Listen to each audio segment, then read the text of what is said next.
Last time I told you that holding Home Depot stock in your Future Builder 401k can give you a real tax break at retirement.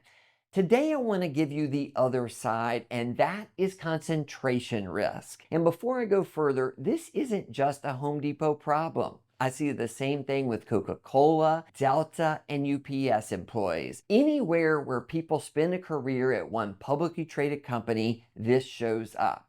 So if you work at Home Depot, count up how many places they show up in your financial life. Your paycheck comes from Home Depot. Your 401k likely holds Home Depot stock.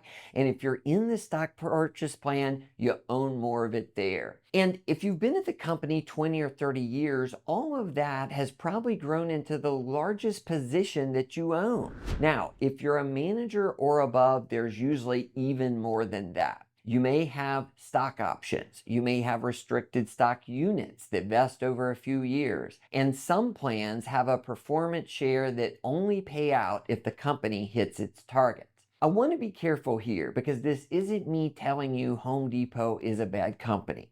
It's been a phenomenal performer over the long run, and the people who work there have been rewarded for believing in it. We've seen many great companies over the years have a bad stretch. The company's stock falls, 401k balances plummet, and then for some employees, their future at the companies become uncertain. That is just too much risk tied up in one company. Now, here's what changes as you get older. At 40, if that stock drops 30 or 40%, you've got another 20 years of paychecks coming. You can ride it out. At 63, a year or two from retiring, you don't have 20 years of paychecks. Same drop, very different problem. So, does that contradict what I told you last time about NUA? It doesn't. And this is the part that's worth understanding. NUA gets those shares out of the plan at a better tax rate. And once they're sitting in a brokerage account, you can sell them down over time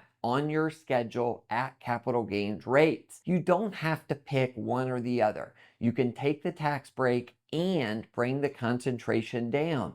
They work together. Why don't you add it up? Your Home Depot stock in Future Builder, the shares from the stock purchase plan, and anything else outside of that. What percentage of your retirement savings is sitting in one company? Most people have never run that number, and most of the time, it's higher than they thought.